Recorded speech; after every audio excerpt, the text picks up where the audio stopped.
João, capítulo 12, eu vou ler do verso 1 ao verso 11. 6 dias antes da Páscoa, foi Jesus para Betânia, onde estava Lázaro, a quem ele ressuscitara dentre os mortos. Deram-lhe, pois, ali uma ceia. Marta servia, sendo Lázaro um dos que estavam com ele à mesa. Então Maria, tomando uma libra de bálsamo de nardo puro, muito precioso, ungiu os pés de Jesus e os enxugou com seus cabelos. E encheu-se toda a casa com o perfume do bálsamo. Mas Judas Iscariotes, um dos seus discípulos, o que estava para traí-lo, disse: por que não se vendeu este perfume por 300 denários e não se deu aos pobres? Isto disse ele, não porque tivesse cuidado dos pobres, mas porque era ladrão e, tendo a bolsa, tirava o que nela se lançava.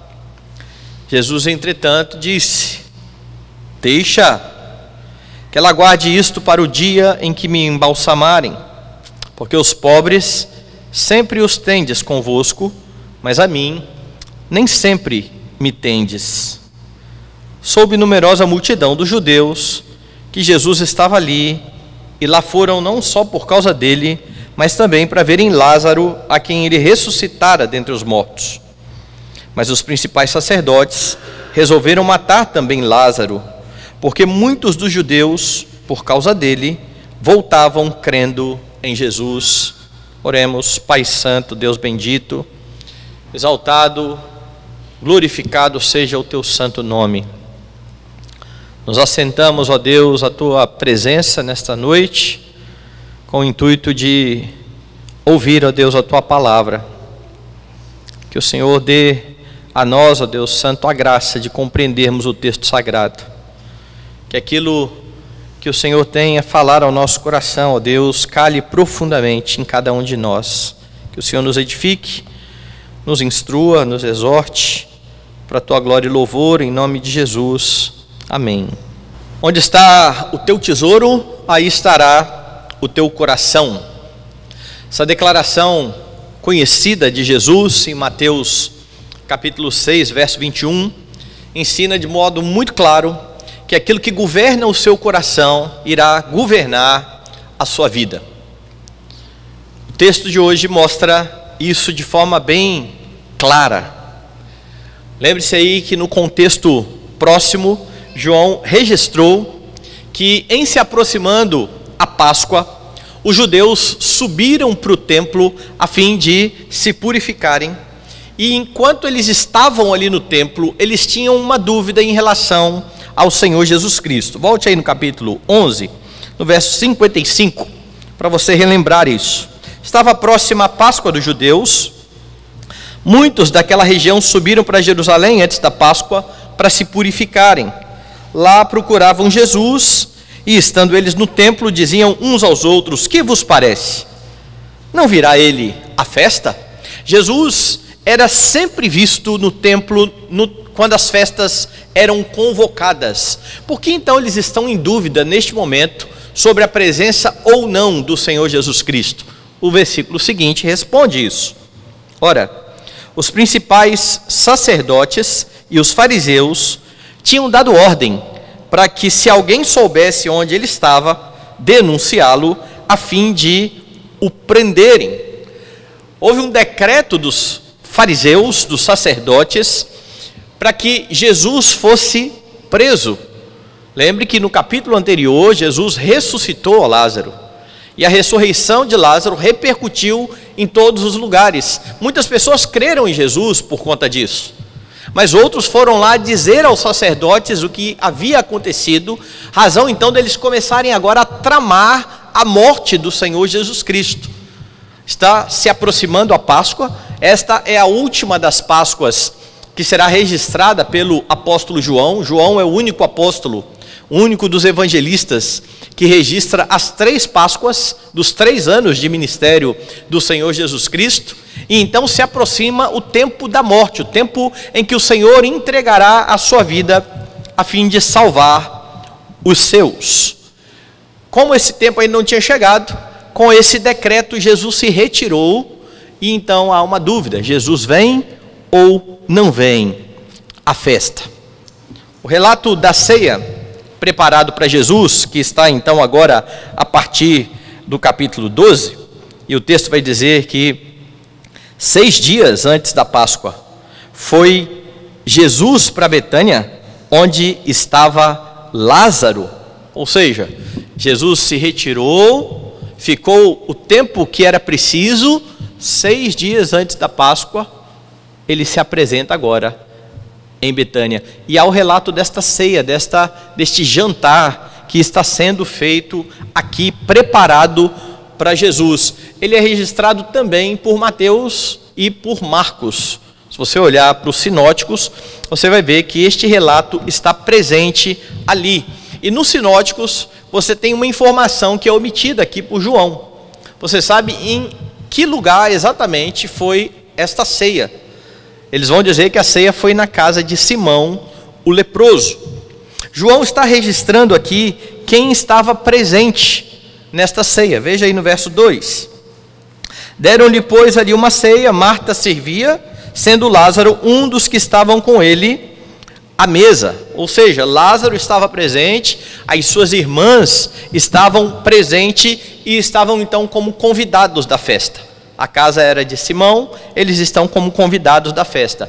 E a menção especial a Lázaro, ele é destacado aqui no texto. Lázaro também estava ali, Lázaro estava sentado junto com Jesus.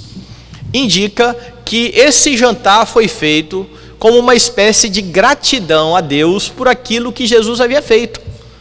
Este homem estava morto, este homem foi trazido da morte e ele estava de novo reunido à sua família. Então há aqui gratidão pela ressurreição de Lázaro. O costume nesse tempo era que as mulheres não se reclinavam à mesa junto com os homens. E quando você pensa num jantar, às vezes nós pensamos no nosso formato de jantar, né? Nós nos reunimos numa mesa mais ou menos assim, com as cadeiras em volta, um de frente para o outro. Naquela época eles tinham uma mesa bem baixinha, em forma de U invertido. Eles se reclinavam assim, eles comiam quase deitados, era como se fosse um divã. Então as pernas ficavam viradas para cá e eles um de frente para o outro. Talvez você tenha visto já alguma figura retratando um jantar, um almoço dessa forma. Os homens reclinados uns de frente para os outros em uma forma de U e as pernas ficavam aqui para trás. As mulheres não se assentavam ali, mas o texto registra que Marta está servindo. Não é interessante? Você olha para os relatos sobre Marta, ela está o tempo todo ocupada com estas coisas, ela gostava de servir. Está certo que lá naquela ocasião em que Jesus foi na casa dela, era hora dela sentar, não era hora de servir, mas Marta tinha um coração de serva, e João está destacando exatamente isso aqui. Marta estava ali servindo o jantar, e é neste cenário então, que alguns fatos ocorrerão, demonstrando que todas as ações tomadas pelos homens são fruto daquilo que governa o coração. Da mesma forma que tudo aquilo que você faz procede do seu coração. Não há neutralidade nos pensamentos, não há neutralidade nos sentimentos, não há neutralidade naquilo que você efetua.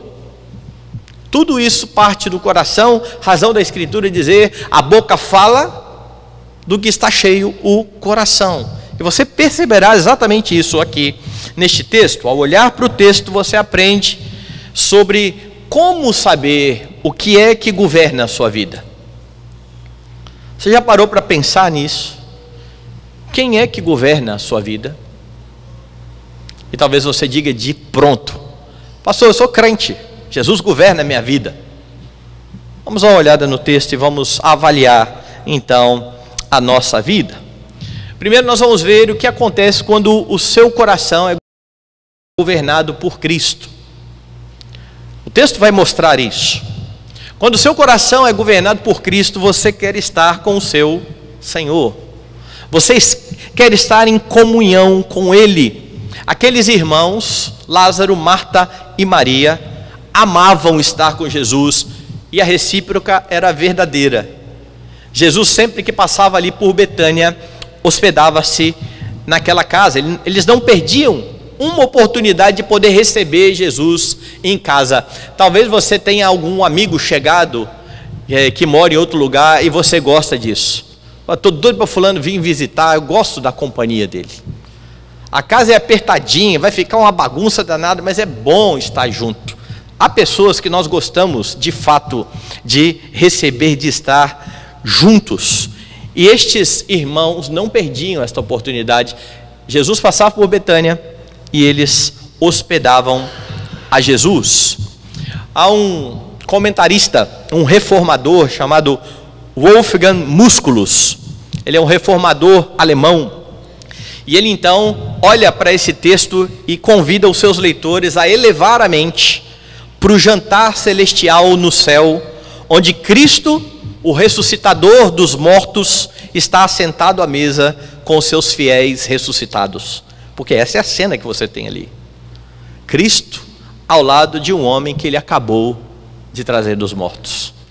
Pois isso aponta para aquilo que acontecerá exatamente depois do juízo, onde nos assentaremos com Cristo para uma refeição.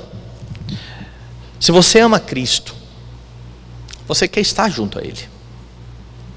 Se o seu coração é governado por Cristo, você não vai querer perder oportunidades de estar com o seu Senhor. Você deve ansiar por esta comunhão. Você deve diariamente ouvir a sua voz ao meditar na palavra. Já que você não tem mais a presença física de Jesus, é preciso estar com o corpo de Cristo. É preciso estimar a comunhão dos santos. É preciso estar junto da igreja do Senhor Jesus Cristo, a igreja bendita e gloriosa, que dominicalmente se assenta aos pés do Senhor, à semelhança de Maria, para ouvir a voz do seu Senhor. É assim que se portam aqueles que amam estar com o seu Senhor, cujo coração está sendo governado pelo Senhor Jesus Cristo. Estar com Cristo tem sido a sua prioridade. Ter comunhão com o Senhor Jesus Cristo tem sido algo que você tem buscado na sua vida. E um dos termômetros para isso é a sua relação com este dia, chamado Dia do Senhor. Os puritanos entendiam que este deveria ser o centro da semana. E tudo deveria girar em torno desse dia. E esse entendimento puritano é um entendimento correto e bíblico. Hoje pela manhã nós vimos a importância da igreja reunida em culto a fim de entrar no Santo dos Santos pelo novo e vivo caminho. Isso não acontece na aula de escola dominical, isso acontece no culto. Isso acontece quando a igreja se reúne atendendo a santa convocação para cultuar o seu Deus, para estar em comunhão ouvindo a sua voz. E se você então não anseia por esse dia, talvez o seu coração não esteja tão governado assim pelo Senhor. No Antigo Testamento, Deus exorta o seu povo a chamar o seu dia de deleitoso, um dia de prazer, um dia de alegria. E a alegria não é porque é o dia de não trabalhar. A alegria é pelo dia em de estar junto com o Senhor, em comunhão com o Senhor. Você anseia pelo momento em que nós nos reunimos em torno da mesa do Senhor, da ceia, para partir o pão, para beber do cálice, porque este é um prenúncio da eternidade.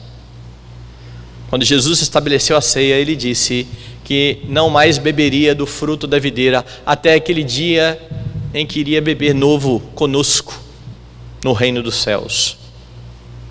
O que nós fazemos aqui é só um gostinho daquilo que nós teremos na eternidade com o Senhor. E se nós não estimamos este momento já, será que estamos de fato ansiando a eternidade? O estar com o Senhor? Não troque a comunhão com Cristo e com o corpo de Cristo por nada neste mundo. Você pode ter certeza que seu coração é governado por Cristo, se você também é grato a Ele. Se há espaço para gratidão no seu coração, e aqui está uma família agradecida pela bênção de novamente ter o seu irmão tão amado, o seu irmão tão querido, que outrora estava doente, que elas precisaram pedir ajuda a Jesus, que elas viram expirar e morrer. E quem já experimentou a partida de alguém muito querido sabe exatamente a tristeza que isso traz ao coração. E agora essa tristeza se transforma em alegria, porque novamente ele está ali, ele está sentado à mesa, ele participa daquela comunhão e eles estão gratos ao Senhor.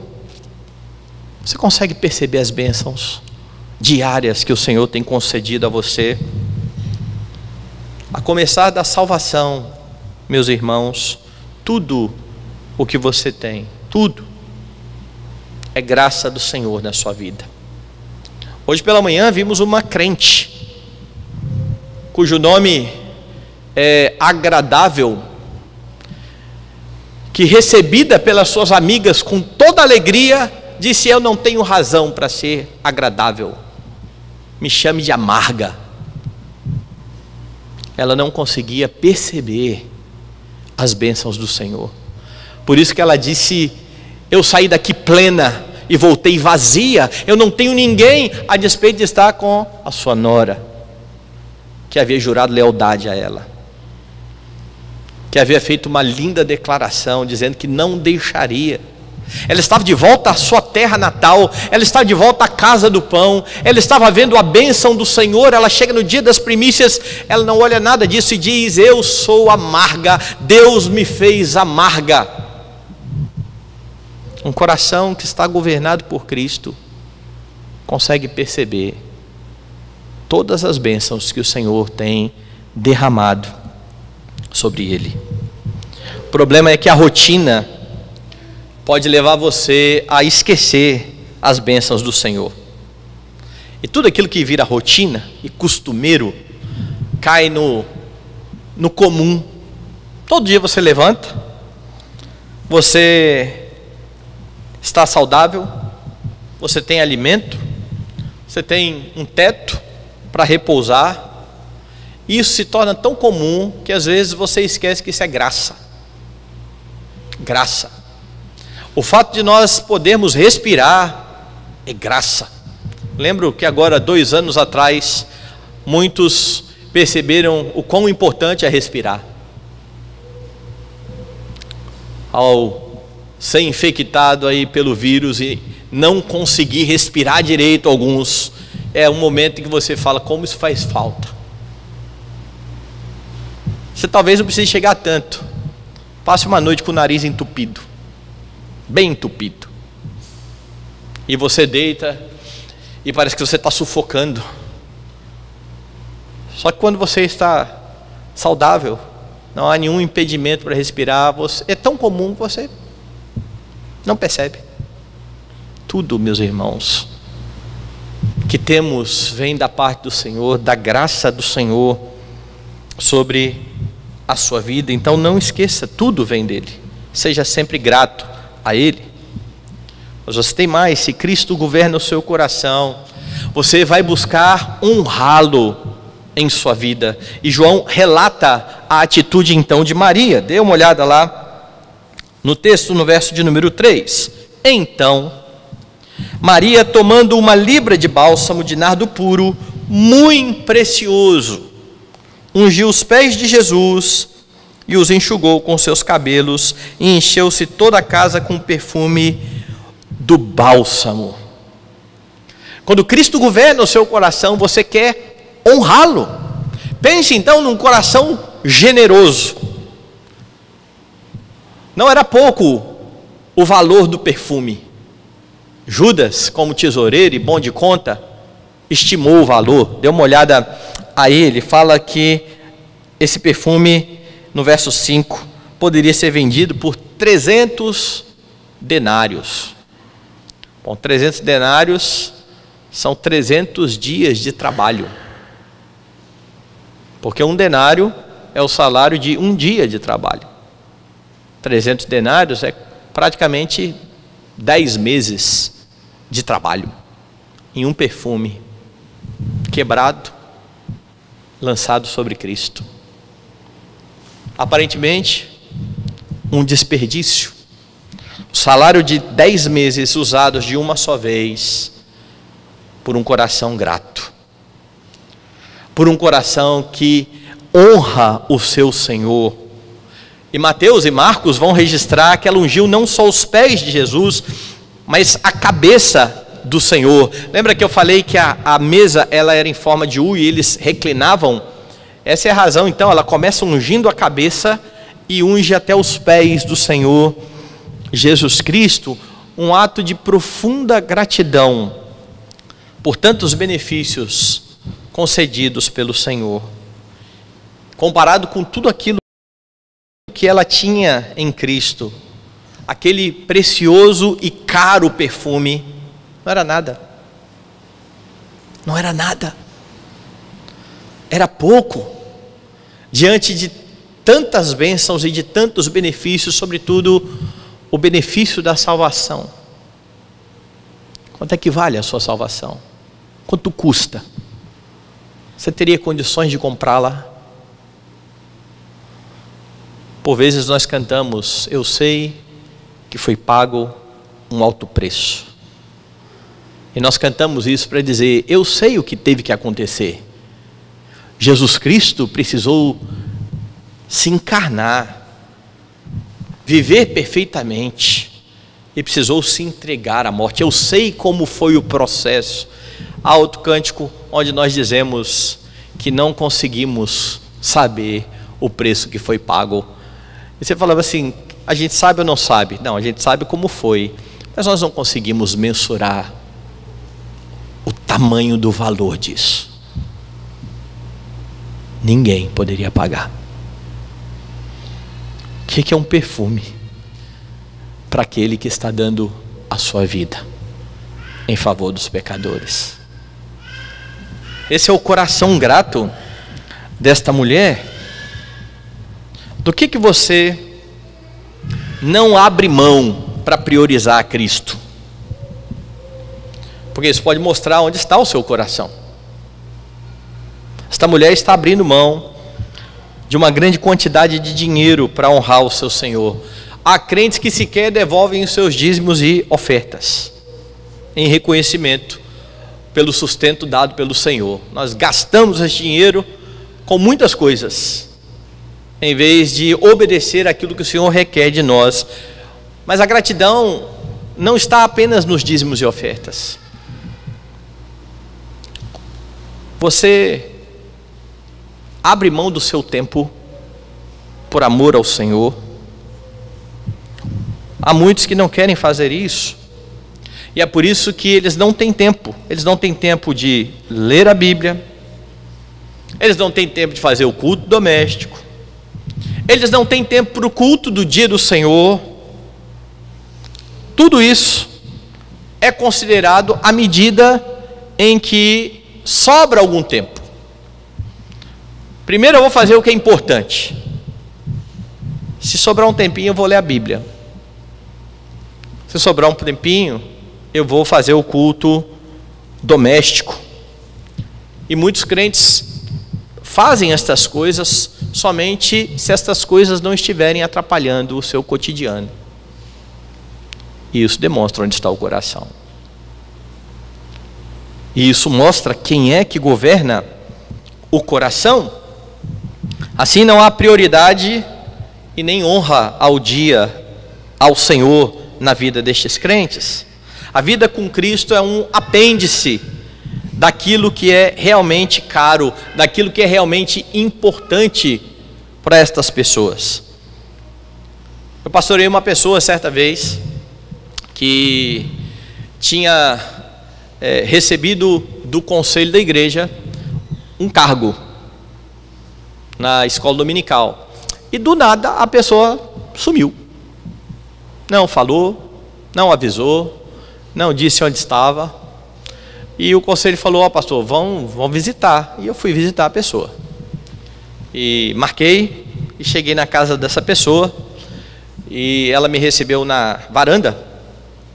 E na varanda tinha uma mesa cheia de livro. Mas era muito livro. E uma pilha. Então a gente começou a conversar e eu questionei e falei: ó, você tem parado de igreja, você largou a sua responsabilidade sem avisar ninguém. E ela falou: pastor, eu estou muito atarefada. Eu estou fazendo um mestrado. Eu estou lendo muito. Olha a pilha de livros que eu tenho para ler, pastor. Foi no momento que eu perguntei a ela: você tem lido a Bíblia? Ela falou: pastor, sinceramente eu não tenho tempo. Eu tenho muita coisa para ler. Então eu perguntei assim: e você tem almoçado? E ela não entendeu o que eu perguntei e falou assim: como? Eu falei: não, você tem almoçado? Nessa correria toda, tem dado tempo de parar e almoçar? Ah, claro, pastor, eu preciso comer. Você não comeu, para em pé. Eu não paro em pé. Eu falei: pois é. Você deveria considerar isso na sua vida com Deus espiritual. Porque sem se alimentar da palavra de Deus, você não para em pé. Faça um propósito. Coloque a sua Bíblia em cima da pilha de livros e faça um propósito de não ler nenhum outro livro antes de ler a Bíblia. Pelo menos um capítulo. 5 minutos. Depois você vai fazer os seus afazeres. Busque a Deus, agradeça a Deus pelo privilégio que Ele está dando de você fazer um mestrado. Pare no dia do Senhor. Pare. Vá cultuar ao Senhor. Se estiver muito difícil de você fazer as coisas, preparar para aquilo que você precisa fazer no domingo, abra mão do cargo, não abra mão do dia do Senhor. É um apêndice. É se der tempo. O que governa o coração? Há muitas pessoas que, por causa de alguma insatisfação, abandonam as suas responsabilidades, abandonam os seus cargos, não avisam. O reino está em segundo lugar. A vontade do coração vem em primeiro. O que importa é o seu conforto. O que importa é aquilo que eu acho. O que importa é a forma como eu acho que as coisas devem caminhar. E isso mostra onde está o coração. E como eu disse, devocionais, culto doméstico, tudo deixado de lado, porque é preciso ganhar dinheiro. Cristo vem em segundo lugar. Jesus foi bem claro a respeito destas coisas. Dê uma olhada em Mateus, capítulo de número 10.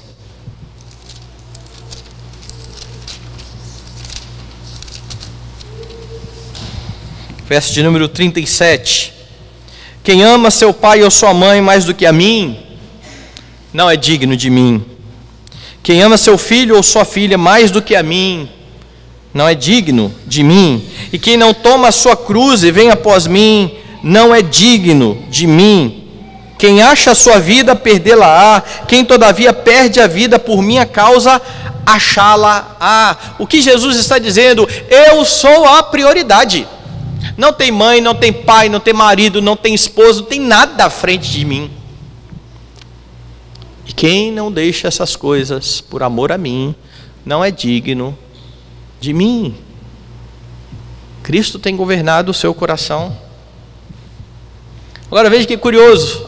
Maria pega o perfume, unge a Cristo e é censurada por isso. Verso 5. Por que não se vendeu esse perfume por 300 denários e não se deu aos pobres? Que desperdício! Para que isso? Tanta gente precisando de dinheiro, tanto pobre para ser ajudado. Você pega um perfume caro desse para ungir a Jesus. Quem sai em defesa dessa mulher é o próprio Senhor. Porque quando você prioriza o Senhor, quando você tem comunhão com o Senhor, quando você busca em primeiro lugar o reino de Deus e a sua justiça, Deus também se compromete com você É por isso que quando Jesus fala a respeito disso, ele diz, olha, busque em primeiro lugar o reino e a justiça, as outras coisas, elas são acrescentadas. E no caso aqui, Jesus mesmo sai em defesa desta mulher. Veja o verso 7. Jesus, entretanto, disse, deixai-a, que ela guarde isso para o dia em que me embalsamarem. A ideia aqui é a mesma que aparece nos sinóticos. Se você ler os sinóticos, o que Jesus diz lá é o seguinte: ela fez o que pôde, antecipou-me a ungir-me para a sepultura. João está dizendo aqui, que momento foi esse? Jesus chega naquele local 6 dias antes da Páscoa. Ele irá morrer na Páscoa como o verdadeiro Cordeiro Pascal. E então ele está sendo ungido por esta mulher. Verso 8: porque os pobres sempre os tendes convosco, mas a mim nem sempre me tendes. Agora você precisa reparar algumas coisas aqui, sobre o que Jesus está falando em defesa desta mulher, que mostra o quanto o coração desta mulher está comprometido com Jesus. Em alguns momentos, Jesus falou sobre a sua necessidade de morrer. Em alguns momentos ele fez isso. Em uma dessas oportunidades, um destes momentos, ele disse que era necessário morrer. Pedro chama ele de lado e fala assim: não faça isso, Senhor. De modo algum isso vai acontecer com o Senhor. É o momento em que ele diz: arreda Satanás, porque você não cogita das coisas de Deus, mas dos homens. Arreda Satanás. Esta mulher era uma boa ouvinte de Jesus. Ela já tinha ouvido Jesus falando do momento da sua morte, da necessidade da sua morte. Além de uma boa ouvinte de Jesus, ela é uma boa observadora. Ela está vendo o que está acontecendo. Ela sabe que o sinédrio está irado com Jesus. Ela sabe, porque todos estão sabendo, que há uma ordem para que se prenda Jesus. Ela crê que de fato chegará o momento da morte de Jesus e ela unja Jesus. Talvez ela não tenha outra oportunidade para fazer isso, mas no momento em que está acontecendo o jantar, ela pega o perfume e derrama sobre o seu mestre. Assim que teve a oportunidade, ela honrou o seu Senhor. E há muitos que ficam adiando o tempo em que eles vão levar a vida com Deus a sério. Já viu gente assim? Não, ó, esse ano está apertado, mas ano que vem eu vou pegar firme, hein? Esse ano eu não consegui ler a Bíblia sempre, não, mas ano que vem eu vou ler todo dia. Olha, ano que vem eu não vou faltar a escola dominical, tudo é ano que vem. Você nem sabe se vai estar aqui ano que vem. E não é na Praia do Canto, não. É vivo. Nós não sabemos. É por isso que as exortações da Escritura vêm com tanta urgência. O tempo de ouvir o Senhor é hoje. Hoje, se ouvirdes a minha voz, não endureçais o coração. Mas a gente que vive protelando, não estou muito firme, vai chegar o tempo de honrar mais o Senhor. Mas nós não sabemos o que virá. Não sabemos o dia da manhã. E o procrastinador aqui, gospel, que vai deixando tudo para depois, a vida com o Senhor para depois, pode se arrepender, ou talvez não tenha nem tempo. Maria, que honrou o Senhor, teve a sua história contada e o seu feito conhecido de todos aqueles que ouvem o Evangelho. E lá nos Sinóticos, Jesus fala exatamente isso. Em todo lugar que for pregado o Evangelho, será contada a história para a memória desta mulher. No Sinótico você não sabe o nome dela, aqui você sabe. Você sabe quem é a mulher que ungiu ao Senhor Jesus Cristo? Você que honra o Senhor, mesmo sendo um anônimo, mesmo não tendo tantas pessoas conhecendo a você como conhecem esta mulher que ungiu a Jesus, evidencia que tem junto com Maria o nome registrado no livro da vida. E pode ter certeza que o seu coração é governado pelo Senhor. se você é grato, se você busca comunhão com o Senhor, se você tem buscado honrar o Senhor e tem levado a sério a vida com Deus, você pode de fato dizer: não, meu coração é governado por Cristo. Eu sei que por vezes eu peco, eu sei que por vezes eu tropeço. Isso não é novidade. Desde o Antigo Testamento, os santos do passado estão tropeçando. Mas nós nos arrependemos e voltamos aos trilhos, aos caminhos do pacto. Quem é que governa o seu coração? Mas há um pouco mais no texto.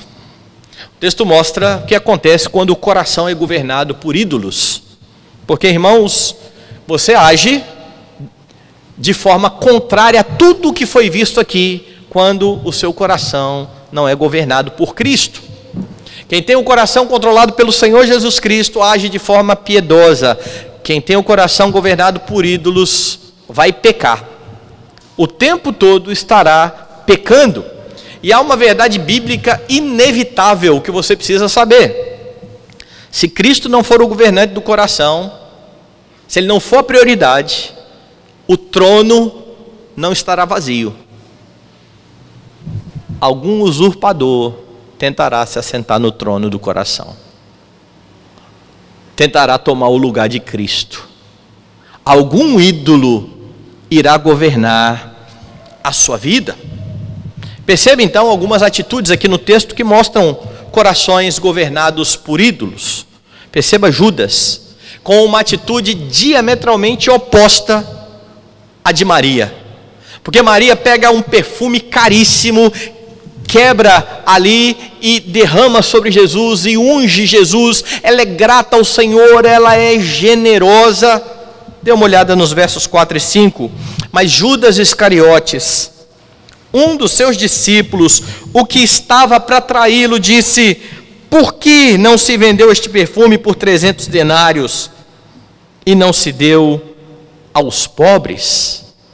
Aqui você tem um homem egoísta e ganancioso. E talvez alguém diga assim: pastor, mas não é isso que o texto está falando. Se você lesse somente esses versículos, de fato, pareceria que o coração de Judas é um coração preocupado com aqueles que estão à sua volta. É um coração preocupado de fato com os pobres. É como se Judas estivesse dizendo assim: por que em vez dessa extravagância, não se aproveitou melhor o perfume, vendendo e repartindo para os pobres? Pensa numa alma generosa. Porque Maria está ungindo só Jesus. Ele ia pegar 300 denários e ia dividir. Muita gente seria beneficiada. Entretanto, aquilo que não era perceptível aqui nesse momento, já é notório para João quando ele escreveu o Evangelho.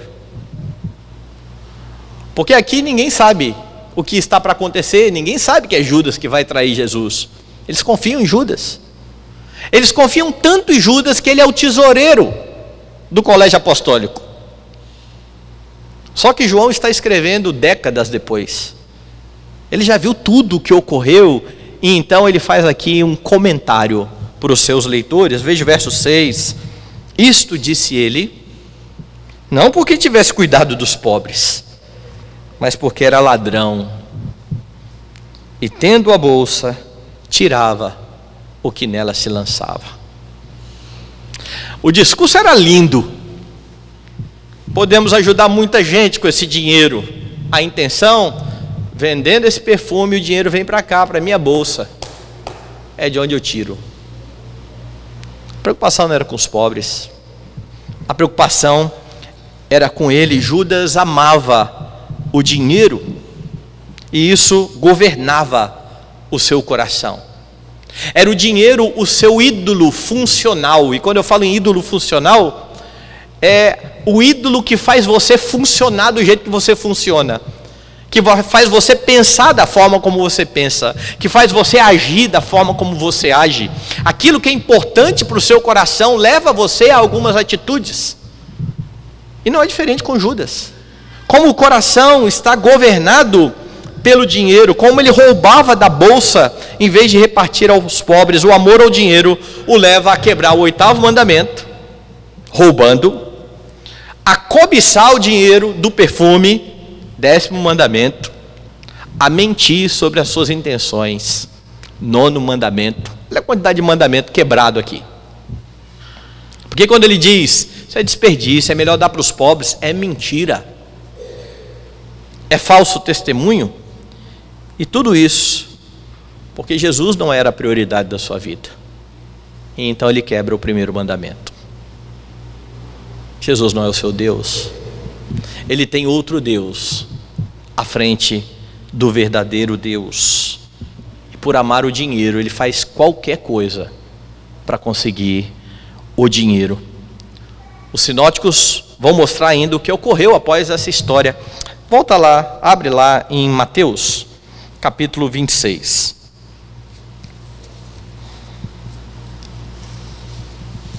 Veja o verso, a partir do verso 6, você tem essa mesma história registrada. Jesus ungido ali em Betânia. O verso 14 é o que se segue, então, a essa história. Então um dos 12, chamado Judas Iscariotes, indo ter com os principais sacerdotes, propôs: que me quereis dar, e eu vou-lhe entregarei? E pagaram-lhe 30 moedas de prata.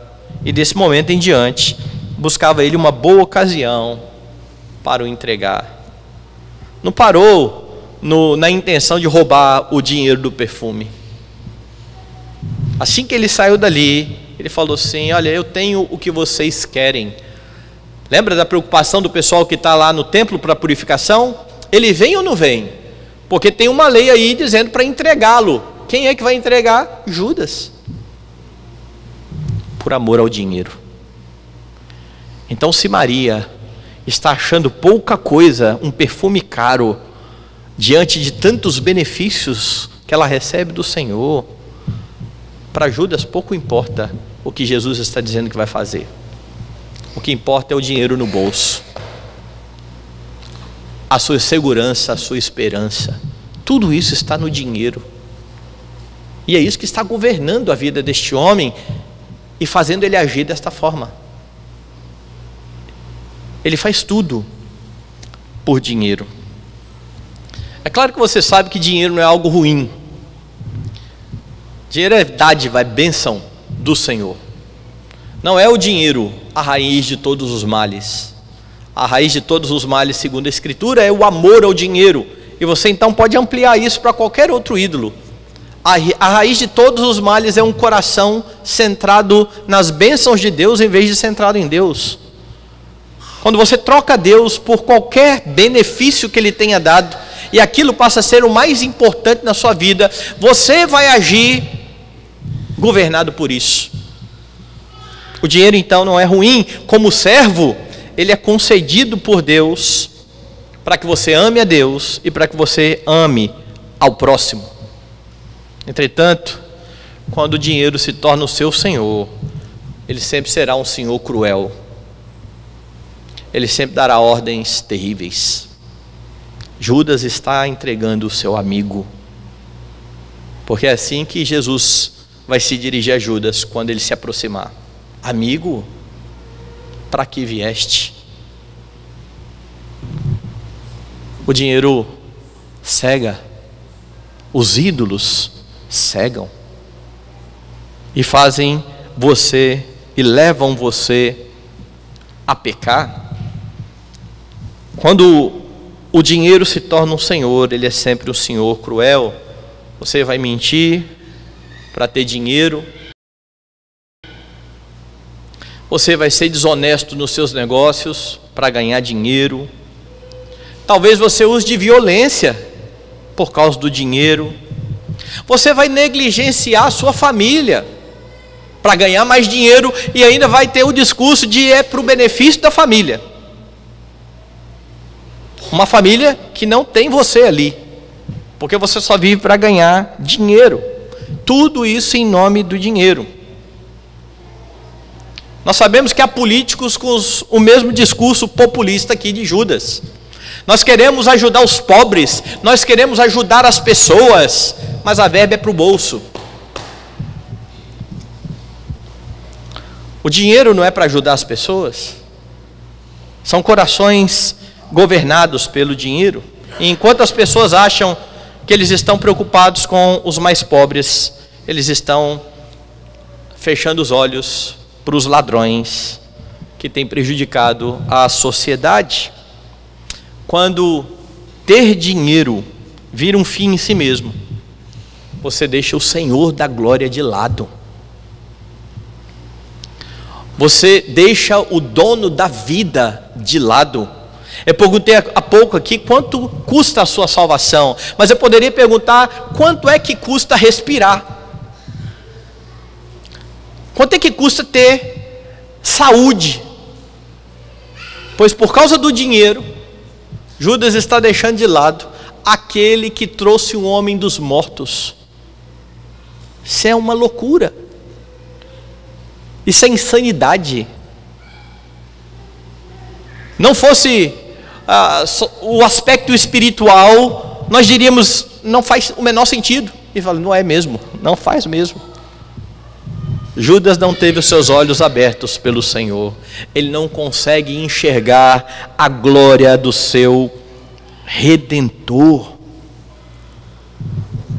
Quando ter dinheiro vira um fim em si mesmo, você deixará Jesus de lado. É só você ver o número de crentes que escolhem trabalhar no dia do Senhor para ganhar mais. Atente bem ao que eu disse. Escolhem. Eu sei que há pessoas que trabalham por escala. Faz parte. Eles são escalados, eles precisam.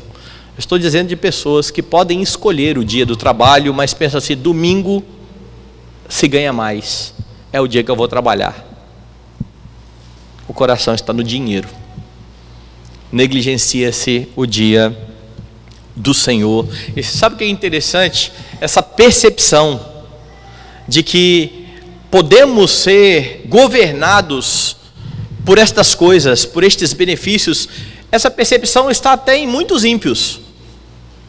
Tem um roqueiro brasileiro, Frejá, que escreveu uma música e que foi baseada numa poesia de Victor Hugo, o poeta Victor Hugo. E um dos trechos da música que eu acho extraordinário, ele diz assim: desejo que você ganhe dinheiro, pois é preciso viver também, e que você diga a ele pelo menos uma vez, quem é mesmo o dono de quem? É a primeira vez que eu atentei para essa música, eu falei, como é que pode um ímpio ter essa percepção? Tem. O que eles não conseguem por vezes é se livrar disso. Você consegue. Você tem o Espírito de Deus. O que torna muito pior o fato de você por vezes se assemelhar tanto a um ímpio que coloca a sua vida no dinheiro. Porque o ímpio não conhece a Cristo e a verdade, ele tenta substituir a Cristo, porque ele não conhece o Senhor. Você conhece. Você conhece o Salvador. Ele te deu nova vida.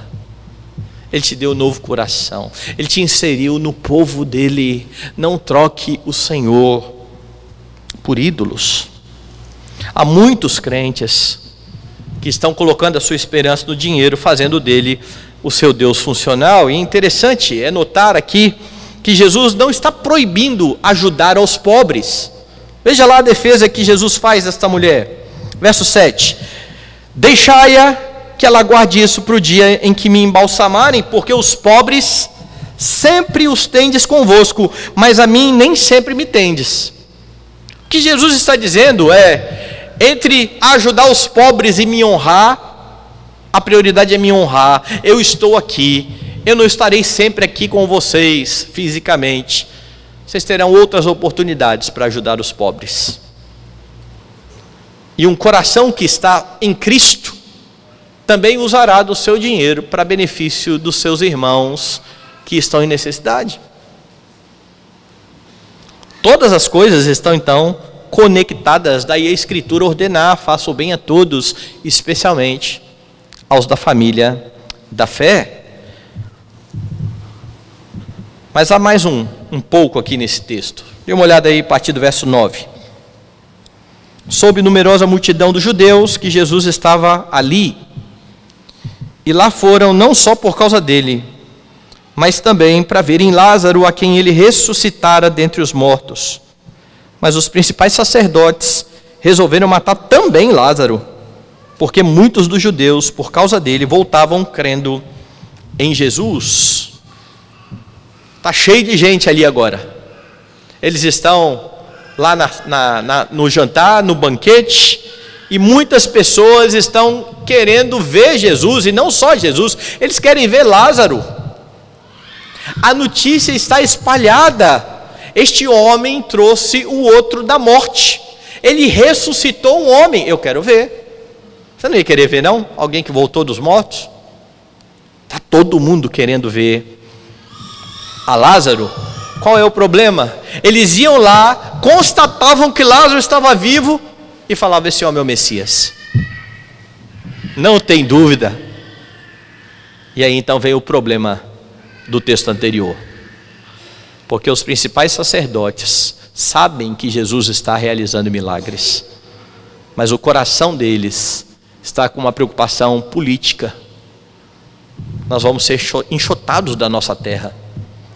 Se Roma sabe que tem tanta gente se apegando a este suposto Messias, eles virão aqui, vão mandar a gente para tudo quanto é lado e vão tirar a gente da terra. Vamos matar o Messias.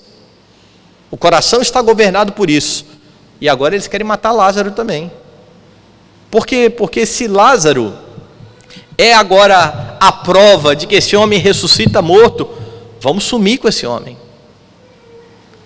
Além de querer matar Jesus, eles querem tirar a vida de Lázaro.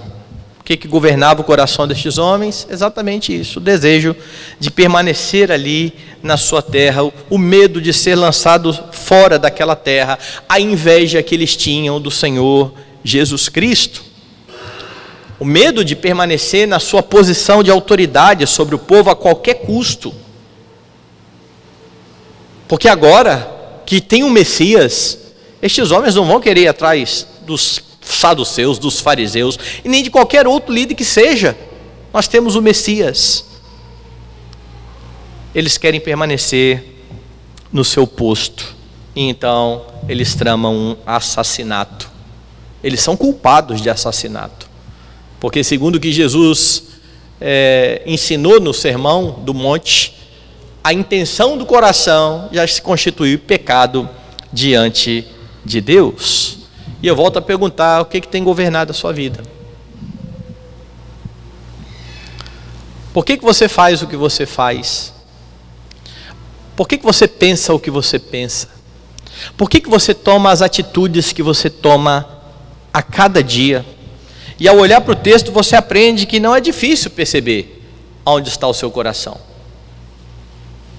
É só você avaliar e pensar um pouquinho: por que eu estou fazendo isso? O que está movendo o meu coração?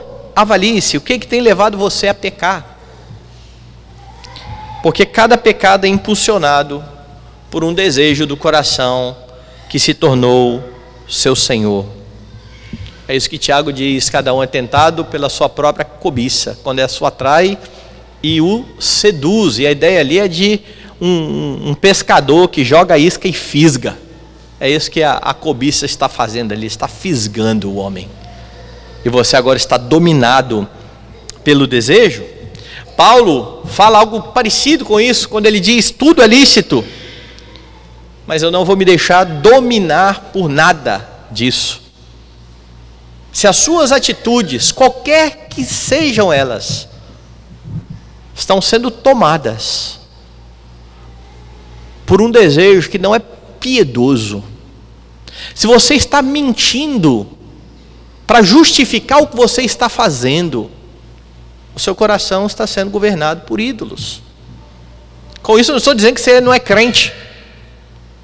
Eu estou dizendo que você, à semelhança de Noemi, que nós vimos pela manhã, a despeito de ser crente, está fechando os seus olhos para aquilo que Deus tem te dado e confiado nos desejos do seu coração, achando que neles está a alegria, a esperança e tudo mais. Quando você começa a negligenciar a sua vida com Deus, avalie. Você quer conforto? Você quer descanso? Você quer lazer? Todas as coisas lícitas que nos impedem muitas vezes de colocar a vida devocional para funcionar. Quando você entra em contenda com alguém, quer seja o cônjuge, quer seja o seu irmão, quer sejam os seus filhos, os seus pais, quer seja um irmão da igreja, sonde o seu coração e pense o que é mais importante do que Cristo, que está levando você a amar mais o seu desejo do que você ama o seu irmão, a ponto de ofender, de falar mal, de não perdoar. O que está governando o seu coração? Porque aquilo que você mais ama irá guiar os seus sentimentos, pensamentos e ações. O texto ajuda nisso. Ele ajuda você a pensar acerca de quem é que governa a sua vida. Quando seu coração é governado por Cristo, você toma atitudes piedosas. Você busca comunhão com Ele, você busca conhecê-lo mais, você busca honrá-lo em suas atitudes, e dessa forma você pode, no poder do Espírito Santo, amar a Deus e ao próximo. Você verá manifesto na sua vida aquilo que é chamado de fruto do Espírito: amor, alegria, paz, longanimidade, benignidade, bondade, fidelidade, mansidão, domínio próprio. E você foi liberto por Cristo, a fim de viver para a glória dele. Entretanto, por vezes, você deixará o seu coração se enamorar de falsos deuses, de ídolos. E quando o seu coração estiver sendo governado por ídolos, você irá pecar para conseguir o que você quer. Lembre-se nesse momento daquilo que disse e de que ensinou Jesus: ninguém pode servir a dois senhores. Se ao perceber então que você está pecando contra o Senhor, arrependa-se disso, deixe o pecado. Peça ao Senhor que perdoe pelas vezes que você tem deixado desejos serem mais importantes do que Ele. Porque quem se arrepende e deixa, alcança misericórdia. Ele é rico em perdoar. Enquanto você estiver aqui debaixo do sol, você estará lutando sempre contra os ídolos do coração. É por isso que João, ao escrever a sua epístola, encerra ela desta forma, escrevendo para crentes: filhinhos, guardai-vos dos ídolos. Estaremos em constante luta. Você não luta sozinho. Se você não tem forças para derrubar os ídolos do coração, Jesus tem. Busque a Ele. Aprenda dele. Fale com Ele. Coloque diante dele a sua vida. Abra o seu coração. Lance diante dele as suas ansiedades. Ele está com você. Busque-o de todo o coração. Submeta-se a Ele em todas as áreas da sua vida, para a glória dele.